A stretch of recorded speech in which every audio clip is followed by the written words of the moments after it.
Good morning student, आप लोग कैसे हैं? मैं आशा करता हूं कि आप लोग अच्छे होंगे। बच्चे लोग, आज जो मैं पढ़ाने वाला हूं, जो चैप्टर है वह है आईएससी फिजिक्स का चैप्टर का नाम है परमाणु संरचना, एटॉमिक स्ट्रक्चर। ये बहुत इंपॉर्टेंट चैप्टर है बच्चे लोग। मैं कल तक वीडियो के माध्यम से, पैकेज के माध्यम से मैं सारा क्वेश्चन आंसर आपके पास में भेज दिया हूं।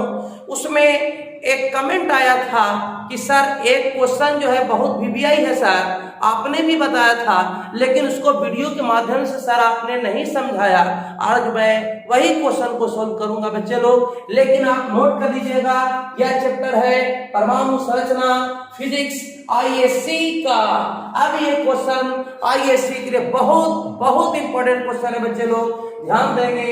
हाइड्रोजन के समान परमाणु के स्पेक्ट्रम की व्याख्या करें। बच्चे लोग, परमाणु संरचना क्या है, परमाणु संरचना के बारे में किस वैज्ञानिक ने कौन सा तर्क दिया, मैं आपको सारा चीज बता दिया हूं। इसके बारे में मैं दोबारा रिवीजन नहीं करवाऊंगा, क्योंकि आपको मैं सारा पैकेज के माध्यम से आपको समझा दिया हूं। बच्चे लोग, ये चूंकि वीडियो बहुत बड़ा है, इसलिए आप यहाँ पर ध्यान दीजिएगा।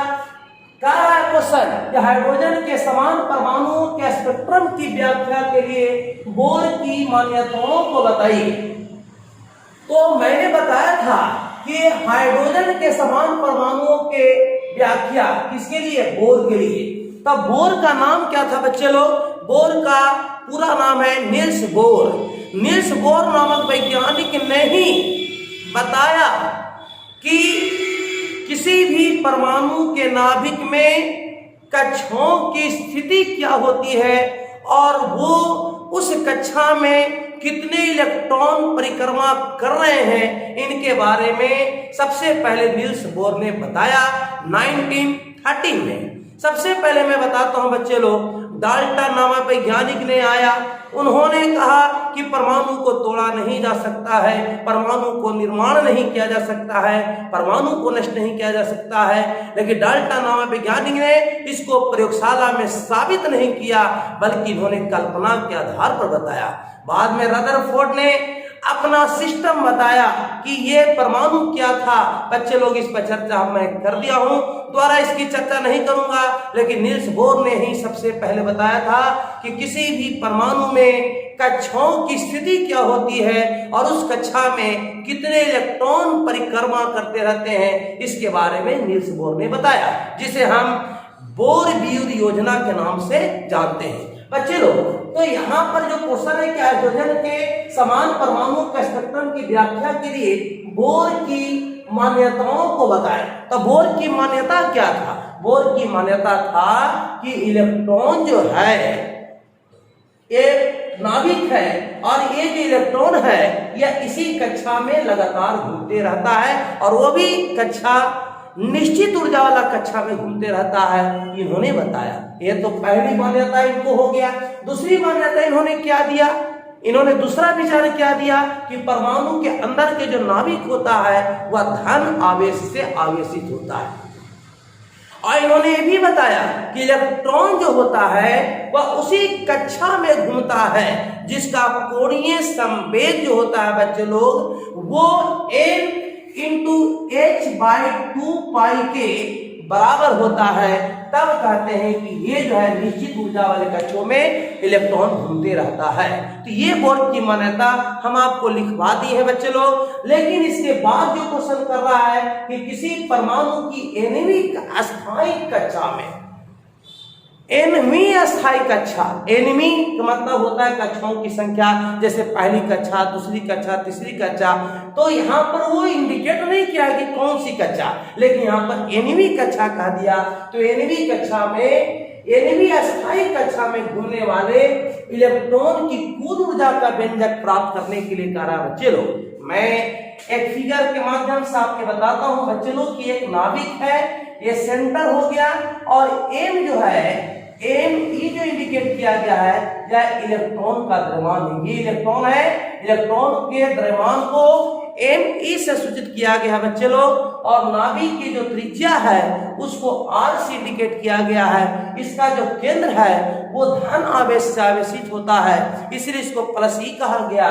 क्योंकि इलेक्ट्रॉन का द्रव्यमान अर्थात कोई इलेक्ट्रॉन जो है वह ऋण आवेश से आवेशित होता है, वह सबसे पहले जे थॉमसन नाम के वैज्ञानिक ने बताया था। इसीलिए जहां पर इलेक्ट्रॉन है वहां पर माइनस E कर दिए हैं ताकि इससे स्पष्ट हो जाए इस पर जो आवेश है वो माइनस में है। और ये जो बताता है बच्चे लोग, ये जो बता रहा है भी क्या बता रहा है कि इलेक्ट्रॉन जो है इस कक्षा में भी वेग से परिक्रमा कर रहा है। किस वेग से? भी वेग से परिक्रमा कर रहा है। तो बताइए कि इसकी कुल ऊर्जा का व्यंजक निकालने के लिए कह रहा है, इलेक्ट्रॉन की कुल ऊर्जा के लिए व्यंजक साबित करने के लिए कह रहा है। बच्चे लोग आप यहाँ पर ध्यान दीजिए, मैं इसको साफ करता हूं, बहुत बढ़िया समझिएगा बच्चे लोग। यहाँ पर सबसे पहले लिखेंगे, सबसे पहले बच्चे लोग यहाँ पर लिखेंगे, मैं बोलता हूं, माना कि हाइड्रोजन परमाणु के नाभिक के बाहर, हाइड्रोजन परमाणु के नाभिक के बाहर एक इलेक्ट्रॉन जिसका द्रव्यमान Me है, और यह इलेक्ट्रॉन नाभिक के बाहर निश्चित कक्षा वाले ऊर्जा में भी वेग से गतिशील है, भी वेग से अनवरत गतिशील है। और यहां पर जो है सेंटर है, और इस सेंटर से जो इलेक्ट्रॉन है जो कक्षा में परिक्रमा कर रही है बच्चे लोग, इसकी त्रिज्या R है। अर्थात सीधे सीधे कहा जाए तो ये बता रहा है कि नाभिक की त्रिज्या R है। तो बच्चे लोग अब यहाँ पर हम क्या करेंगे, सबसे पहले क्या चीज पकड़ के चलेंगे, ये सबसे बड़ी समस्या है। चूंकि ये वीडियो बहुत बड़ा है इसलिए आपको पार्ट बाय पार्ट में आपको समझाऊंगा। चलिए बच्चे ध्यान दीजिए, सबसे पहले वो स्टेटमेंट आप लिख लीजिएगा जो मैंने भी बताया, उसके बाद आप यहाँ पर लिखिएगा क्या से लिखिए बच्चे लोग। मैं आपको एक चीज बताना चाहता हूं बच्चे लोग कि ये जो इलेक्ट्रॉन है लगातार घूम रहा है, लगातार घूम रहा है, तो इस पर दो प्रकार के बल लग रहा है। बताऊं, एक लग रहा अभिकेंद्र बल और एक लग रहा अपकेंद्र बल। अपकेंद्र बल कहते हैं जो बल बाहर क्यों लगता है, बाहर क्यों लगता है, बाहर क्यों लगता है, बाहर क्यों लगता है। और अभिकेंद्र कहते हैं जो बल केंद्र क्यों लगता है। तो अपकेंद्र बल और अभिकेंद्र बल अगर दोनों समान हो जाता है बच्चे लोग, तो वह कण जो है वह निश्चित कक्षा में लगातार घूमते रहता है। आप देखिए ना, आप मिनी बाजार में मौत के कुआं देखे होंगे, आप सोचते होंगे कि मोटरसाइकिल या कार जो है एक गोलाकार सिस्टम में किस तरह से घूमते रहता है। कारण क्या है, वहां पर जब क्या बोलते हैं मोटरसाइकिल हो या मोटर कार हो, वो जो घूमता है सब नहीं घुमा सकता बच्चा लोग, उसके लिए प्रैक्टिस चाहिए। और यहाँ पर रियल वैज्ञानिक कारण यह है कि यहाँ पर अब केंद्र बल और अभिकेंद्र बल दोनों समान लग रहा है, इसीलिए वह सर्किल रूप में घूमते रहता है। आप बताइए ना, आप अगर मोटरसाइकिल चलाते हैं बच्चे लोग, मोटरसाइकिल चलाते हैं और कहीं मोड़ मिलती है, वो मोड़ 90 डिग्री का हो, 60 डिग्री का हो, तो आप वहां पर स्पीड कम करते हैं और स्पीड कम करके एक बैलेंस बनाते हैं, अपने आप को बैलेंस बनाते हैं, गाड़ी को बैलेंस में रखते हैं ताकि किस तरह से मोड़ना। वहां पर मोड़ते समय दो प्रकार के बल लग रहा है, एक अभिकेंद्र बल जिधर आप मोड़ रहे हैं, एक अभिकेंद्र बल, एक अपकेंद्र बल जो बाहर की ओर है। अगर दोनों बल यहाँ पर समान लग जाता है तो समझ जाना चाहिए कि आप बैलेंस बना लिए हैं, आप नहीं गिरेंगे और नहीं गाड़ी गिरेगी। और जहां पर अभिकेंद्र बल और केंद्र बल में असमानता हो गया, अंतर हो गया, तो आप गाड़ी लेकर जमीन पर गिर जाएगी। तो बच्चे लोग यहां पर देखिए, चूंकि इलेक्ट्रॉन कक्षा में घूम रही है, इसका मतलब अभिकेंद्र बल और अपकेंद्र बल दोनों समान है, दोनों समान है।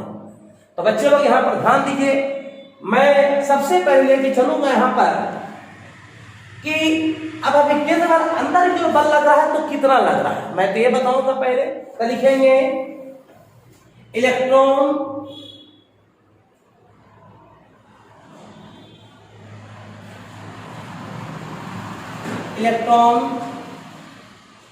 द्वारा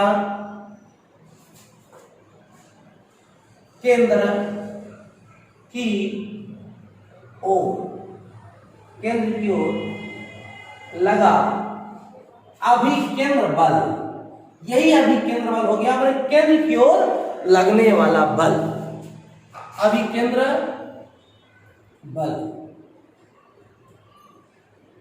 इसको बोलेंगे बच्चे लोग फोर्स, एम भी स्क्वायर बटे आर, एम भी स्क्वायर बटे आर। अब बच्चे लोग ध्यान दीजिए, यहां पर चूंकि इलेक्ट्रॉन का द्रव्यमान एम ई माने हैं, तो यहां पर इलेक्ट्रॉन का द्रव्यमान को एम ई मानना होगा। भी इसका वेग हो गया, और ये त्रिज्या है जहां पर ये घूम रही है, जो सर्किल बना उसका रेडियस आपका आर है। अब इसको मान लेंगे बच्चे लोग इक्वेशन फर्स्ट मान लेंगे। अब यहां पर क्या समझना है बच्चे लोग, ध्यान दीजिए, आपने गुरुत्वाकर्षण का नियम आपने पढ़ा, गुरुत्वाकर्षण का नियम आपने पढ़ा है कि दो पिंडों के बीच लगने वाला बल उनके पिंडों के गुणनफल, द्रव्यमान के गुणनफल के समानुपाती तथा उनके बीच की दूरी के वर्ग के व्युत्क्रमानुपाती होता है, आपने पढ़ा है। इसी को गुरुत्वाकर्षण का सार्वत्रिक नियम कहते हैं। इसके बारे में सबसे पहले न्यूटन ने बताया बच्चे लोग। अब यहाँ पर ध्यान दीजिए आप लोग कि यहाँ पर ये दोनों आवेश के बीच लगने वाला बल, दोनों आवेशों के बीच लगने वाला बल, यहां पर लिखेंगे दोनों आवेशों के बीच लगने वाला बल, लगने वाला बल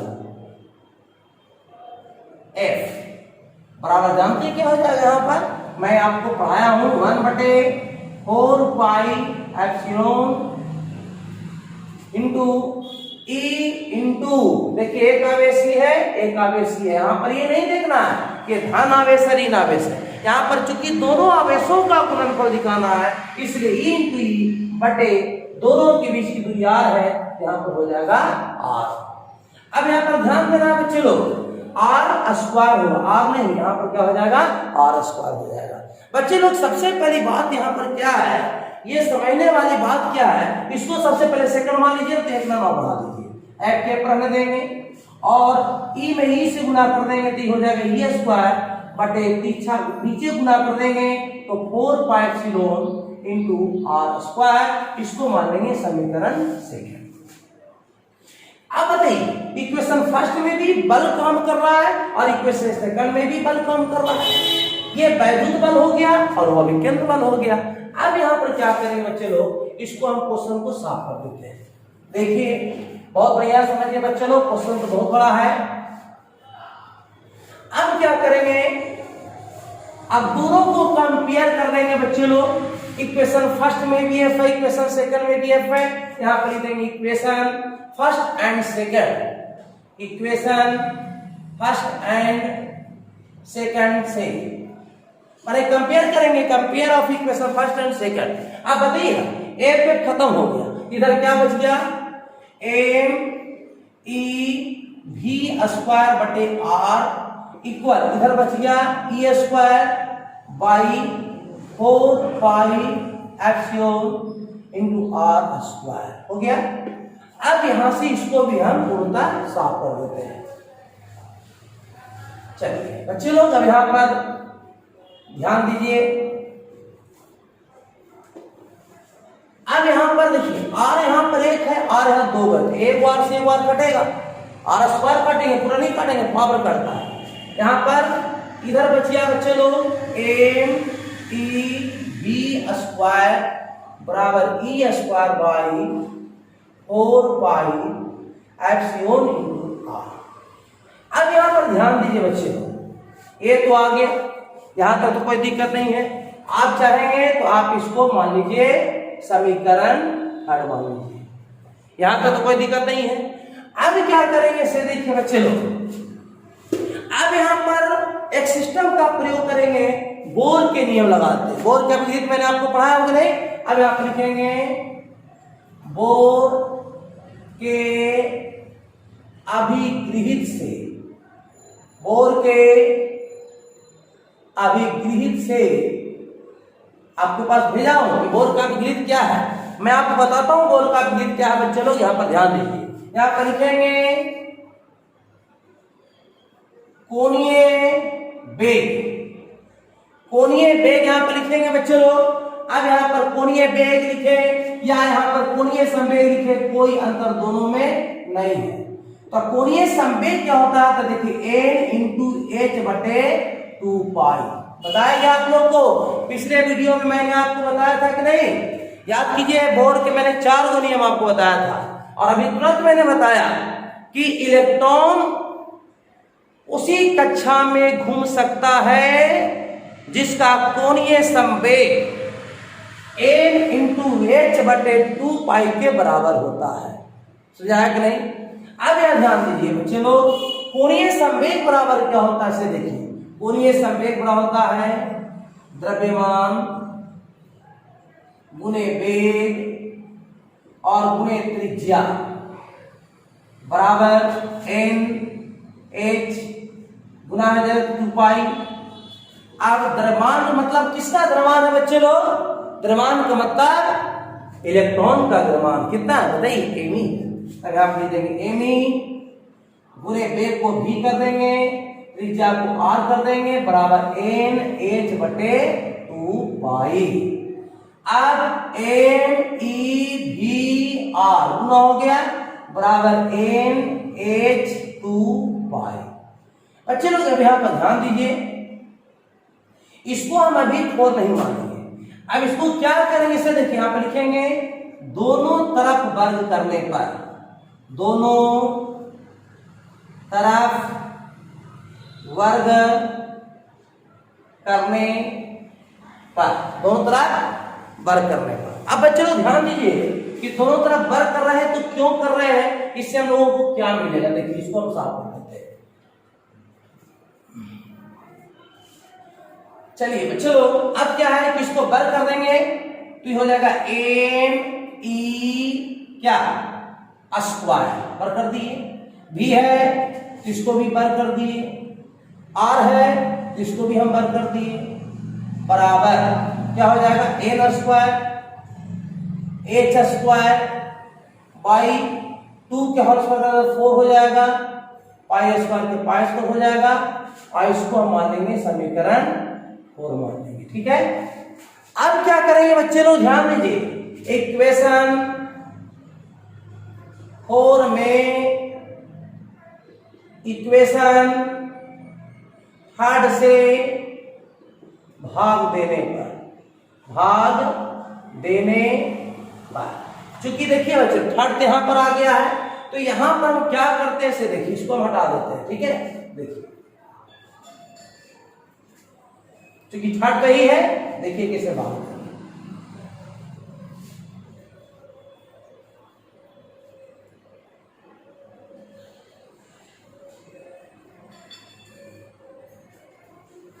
देखिए बच्चे लोग, इसको बॉक्स में रख देते हैं। देखिए अब हमको ये तो 3 है, आपको पहले से मालूम है कि 3 है, अब 4 आपका इक्वेशन तैयार हो गया।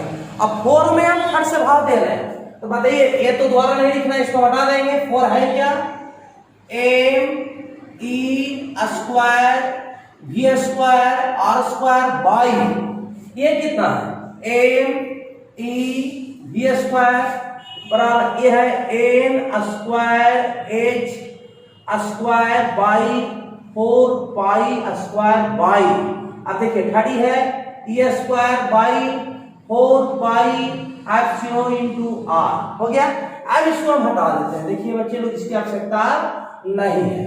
अब इससे क्या मिलेगा इसे देखिए, अब इसमें कटेगा कौन, एम ई से देखिए एम ई वो कट गया, इसका देखो बच्चा वी स्क्वायर से पूरा वी स्क्वायर कट गया। इसके बाद इधर बची आपका कितना एन ई आर स्क्वायर बचेगा, इधर क्या बच गया N square H square 4 pi square multiply, ये चले ऊपर 4 पाई भागा के गुना करेंगे तो 4 pi epsilon into R by E square चल जाएगा नीचे। अब देखिए बच्चे लोग कटेगा कौन, 4 से 4 ही कट गया आपका, और आपको पाई से पाई ए वो कटा, बाकी पाई एक बच गया है। अब यहां पर हो गया एम ई आर स्क्वायर बराबर कितना हो गया, देखिए N square H square epsilon R by pi कितना ई स्क्वायर हो गया। यहां तक तो दिक्कत नहीं होना चाहिए बच्चे लोग। यहां पर एक और काट लीजिए आप, देखिए ये आर दूर है, एक आर यहां पर भी कट गया है कि नहीं। इसके बाद बच्चे लोग यहां से मैं निकालता हूं, देखिए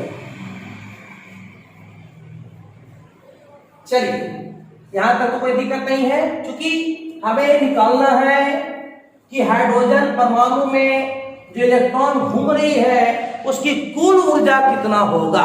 आइए अब यहां पर क्या करेंगे, इधर बचिया बच्चे लोग, इधर बचिया एम ई आर बराबर, इधर बचिया कितना N square H square epsilon by pi E square कितना बच गया। अब ध्यान दीजिए बच्चे लोग क्या करेंगे, इसको भी हम हटाते हैं। इसके बाद यहां पर जो निकला आर निकल गया N square H square epsilon by pi E square, और ई जो आर का मान निकाले इसके साथ एम ही है बच्चे लोग, चल जाएगा नीचे एम ई। ये जो हो गया बच्चे लोग, या नाभिक के त्रिज्या के लिए व्यंजक निकल गया। किसकी व्यंजक निकल गई, नाभिक की त्रिज्या, और नाभिक की त्रिज्या मतलब बोर की त्रिज्या का लिए व्यंजक हो गया। यहां लिखेंगे यह बोर की त्रिज्या के लिए व्यंजक है, के लिए व्यंजक है। ठीक है बच्चे लोग, ये भी प्रूव हो गया। लेकिन यहां पर त्रिज्या के लिए व्यंजक साबित करने के लिए कह नहीं रहा है, लेकिन कुल ऊर्जा के व्यंजक साबित करने के लिए कह रहा है। तो कुल ऊर्जा के व्यंजक साबित होगा कब, जब हमें इसकी त्रिज्या मालूम हो जाएगा तब। और अभी हम त्रिज्या का मान निकाल दिए बच्चे लोग। बच्चे लोग अब यहाँ पर क्या करना है, ये तो समझ में आ गया कि बोर त्रिज्या क्या हो गई, ये नाभिक की त्रिज्या के लिए व्यंजक तो हमको समझ में आ गया। हो सकता है पूछे कि हाइड्रोजन परमाणु में नाभिक की त्रिज्या के लिए व्यंजक साबित करें तो ये तो निकल जाएगा। लेकिन यहाँ पर सबसे ज्यादा इंपॉर्टेंट है कि ऊर्जा के लिए व्यंजक कैसे निकलेगा, हाइड्रोजन परमाणु की कक्षा की कुल ऊर्जा के लिए व्यंजक कैसे निकालेंगे, ये सबसे इंपॉर्टेंट है। बच्चे लोग अब क्या करेंगे, क्योंकि इलेक्ट्रॉन जो है एक निश्चित कक्षा में लगातार घूम रही है, वो तो गति में है ना, इलेक्ट्रॉन तो गति में है, तब यहां पर लिखेंगे इलेक्ट्रॉन की गतिज ऊर्जा। इसके बाद इलेक्ट्रॉन की गतिज ऊर्जा निकाल देंगे बच्चे लोग। इलेक्ट्रॉन की गतिज ऊर्जा, गतिज ऊर्जा को क्या बोलेंगे, ई के, नाइन तो पढ़े ना, काइनेटिक एनर्जी। गति ऊर्जा बराबर 1/2 mv²। अब बच्चे लोग यहाँ ध्यान दीजिए, 1/2 mv² तो आपका 9 क्लास के लिए हो गया, m द्रव्यमान हो गया, v वेग हो गया। लेकिन यहाँ पर चूंकि द्रव्यमान इलेक्ट्रॉन का इसलिए m ही लिख देंगे, है ना। अब यहाँ पर क्या कर देंगे, ई के रहने देंगे, और फिर 1/2 याद कीजिए। यहाँ पर इक्वेशन थर्ड से लिख दो तो अच्छा रहेगा बच्चे लोग, यहाँ पर समझ में ज्यादा आएगा। इक्वेशन थर्ड से आप इक्वेशन थर्ड देखिएगा, इक्वेशन थर्ड से mE_v² का मान रखने पर इक्वेशन थर्ड वही जो फर्स्ट और सेकंड को कंपेयर करके जो इक्वेशन थर्ड तैयार किया बच्चे लोग, आप वहां पर ध्यान दीजिए। अब यहाँ पर देखिए ई के हो गई और 1/2 को 1/2 हो गया भाई mE_v²। याद कीजिए mE_v² के लिए मैंने व्यंजक साबित किया था, कंपेयर E²/4 पाई एप्सिलॉन इनटू क्या मैंने साबित किया, देखिए R, 4 pi epsilon R। mE_v² का मान इक्वेशन थर्ड में आप देख लीजिएगा। आप इसको मान लेंगे थर्ड, क्या माने थे, थर्ड माने थे। अब इसको इक्वेशन मानने की अब कोई आवश्यकता नहीं है बच्चे लोग। अब निकालेंगे दो आवेशों के बीच की जो स्थिति ऊर्जा है, स्थिति ऊर्जा निकालेंगे, दोनों आवेशों के बीच स्थिति ऊर्जा। अब यहां लिखेंगे दोनों आवेशों के स्थितिज ऊर्जा, स्थितिज ऊर्जा। स्थितिज क्या होगा बच्चे लोग, यहाँ पर ध्यान देने की बात है। ई स्थिति ऊर्जा, ईपी हो जाएगा पोटेंशियल एनर्जी। यहाँ पर इसका सूत्र हो जाएगा 1/4 पाई एप्सिलॉन, है ना, 4 पाई एप्सिलॉन इंटू, यहां पर देंगे दो आवेशों के बीच का गुणनफल E इंटू माइनस ई, यहां पर माइनस लिखना होगा बाई आर। ये आप जब विद्युत आवेश चैप्टर पढ़ेंगे बच्चे लोग, वहां पर भी हम लोग इसको साबित करके बताएंगे, लेकिन अभी आपको जानना है कि ईपी बराबर आवेशों के बीच, दो आवेशों के बीच स्थिति ऊर्जा अर्थात पोटेंशियल एनर्जी का जो वैल्यू होता है वह ईपी बराबर 1/4 पाई epsilon into E into minus, यहाँ पर माइनस इंडिकेट करना है, और बटे दोनों आवेशों के बीच की दूरी। चलिए अब बच्चे लोग यहाँ पर इसकी आवश्यकता पड़ेगी, इसलिए यहां से हम इसको हटाते हैं। देखिए इसको हटा देते हैं। अब इसके बाद लिखेंगे ईपी बराबर क्या हो जाएगा, ई माइनस, आगे चला देंगे इसको बाई ई में इसे गुना कर देते कितना हो जाएगा, ई स्क्वायर माइनस आगे चल जाएगा, माइनस प्लस माइनस, और 4 पाई एप्सिलॉन इंटू आर हो गया। अब यहां पर बच्चे लोग क्या लिखेंगे, क्योंकि इलेक्ट्रॉन वृत्तीय कक्षा में घूम रहा है, तो आपको यहां पर गति ऊर्जा भी निकल गया और स्थिति ऊर्जा निकल गया, इसलिए हाइड्रोजन परमाणु की, इसे लिख देंगे हाइड्रोजन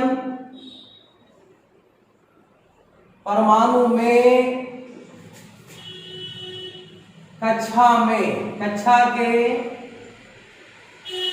हाइड्रोजन परमाणु में घूमने वाले कक्षा, हाइड्रोजन परमाणु में कक्षा में घूमने वाले, कक्षा में घूमने वाले इलेक्ट्रॉन की कुल ऊर्जा, इलेक्ट्रॉन की कुल ऊर्जा निकाल देंगे बच्चे लोग, इलेक्ट्रॉन की कुल ऊर्जा निकाल देंगे। अब बताइए कुल ऊर्जा का मतलब क्या होता है, ई मानते हैं एनर्जी, तो ई का मान हो जाएगा ई के काइनेटिक एनर्जी और plus E P potential energy. इसीलिए यहाँ पर देख लीजिए काइनेटिक एनर्जी भी निकला है और पोटेंशियल एनर्जी भी यहाँ निकल गया है। बच्चे लोग यहाँ पर ध्यान दीजिए, इसको हम साफ कर देते हैं। अब आप फिर बताइए कि यहां पर ई के का मान कितना मालूम हो गया, देखिए 1/2 E square by 4 pi epsilon into R. देखिए यहां पे इसको साफ कर देते, क्योंकि ई के का मान याद देना था, ई के का मान देखिए यहां पर दे दिया गया, इसको हटा देते हैं। अब प्लस देखिए बच्चे लोग ईपी का वैल्यू कितना है, 1/, इसको हटा देते हैं 1/4 पाई एप्सिलॉन इंटू कितना था, देखिए यहाँ पर ईपी का मान है, इसको हटाइए, यहाँ पर इसका फाइनल रिजल्ट निकाल दिए हैं, इसको हटा देते हैं बच्चे लोग। ईपी का वैल्यू देखिए यहाँ पर निकला minus E square by 4 pi epsilon into R, देखिए निकल गई। अब इसको क्या करेंगे बच्चे लोग, 1/2 है, इसको हम लिख सकते हैं ई स्क्वायर बाई 4 में 2 गुना कर देंगे 8 pi epsilon into R plus minus minus E square by 4 pi epsilon into R. समझाया कि नहीं। इसके बाद बच्चे लोग क्या करेंगे, अब ध्यान दीजिए, यहाँ पर हम एलसीएम लेंगे, 4 और 8 का एलसीएम 8 ही रहेगा, पाई पाई ही रहेगा, एप्सिलॉन एप्सिलॉन ही रहेगा, आर रहेगा। अब देखिए ए से कट गया, बचे कितना ई स्क्वायर। अब ए से सब कट गया, बच गया कितना 4 दूनी 8 2 बचा, और 2 में ई स्क्वायर से गुना करनी हो जाएगा आपका, तो ई स्क्वायर हो जाएगा। अब बच्चे लोग अब यहां से देखिए, यहां से निकाल रहे हैं, बहुत बड़ा व्यंजक है कि नहीं, बहुत बड़ा व्यंजक है, आईएससी का सबसे लंबा, सबसे बड़ा, सबसे वीवीआई व्यंजक है बच्चे लोग। ये 1 घंटा टाइम लेता है इसको बनाने में। अब ध्यान दीजिए क्या करें, इसका फाइनल रिजल्ट कितना हो जाएगा देखिए,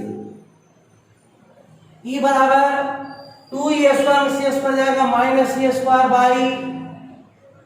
बाई 8 पाई प्रावैधुत, इसको एप्सिलॉन बोलेंगे इनटू आर। हो गया। अब यहां पर क्या, चलिए बच्चे लोग यहां पर तो समझ में आ गया।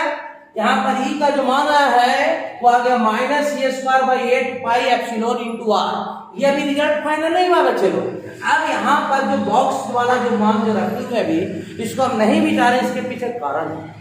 और क्यों निकाले इसके पीछे कारण अब समझ में आएगा, क्योंकि यहाँ पर देख रहे हैं आर है, और यही आर का जो मान यहाँ पर निकला बच्चे लोग, वही आर का मान इसमें रख देंगे। क्या लिख देंगे, आर का मान रखने पर, आर का मान रखने पर। बच्चे लोग ध्यान दीजिए, आर का मान रख रहे हैं तो ई की तरह रहने देंगे इसको, है ना, और फिर माइनस सी स्क्वायर भी रहने देंगे बाई 8 पाई इंटू यहाँ पर एप्सिलॉन रहने दीजिए, एप्सिलॉन रहने देंगे और मल्टीप्लाई कर देंगे। यहाँ पे देखिए चूंकि आर है ना, तो आर का मान यहाँ निकल गया, जिसको बोर्ड त्रिज्या कहते हैं बच्चे लोग। आर का मान कितना निकल गया देखिए, N square H square epsilon by pi E square M ई।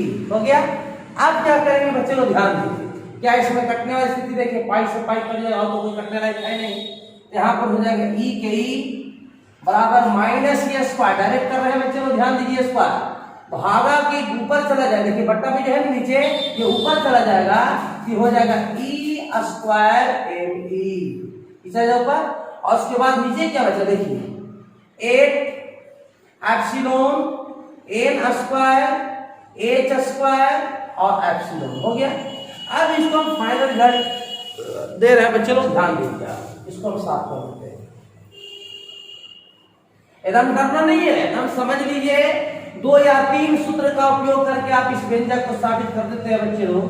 आप बस 1-2 बार इसको बनाइएगा, बिल्कुल आसान हो जाएगा। देखिए फाइनल रिजल्ट, अभी क्या कोई कटने की स्थिति है तो जवाब होगा नहीं, इसीलिए ई बराबर हो जाएगा बच्चे लोग। देखिए इसको क्या करेंगे, माइनस ई स्क्वायर हो जाएगा ई4 और एम ई के एम ई बाई 8 रहने देंगे, एप्सिलॉन मल्टीप्लाई एप्सिलॉन, एप्सिलॉन के स्क्वायर हो जाएगा ई, और फिर हो जाएगा N square H square, N है आई एच स्क्वायर है। बच्चे लोग इस व्यंजक को हम बिल्कुल बढ़िया से तैयारी कर लीजिएगा, ये बहुत इंपॉर्टेंट व्यंजक है।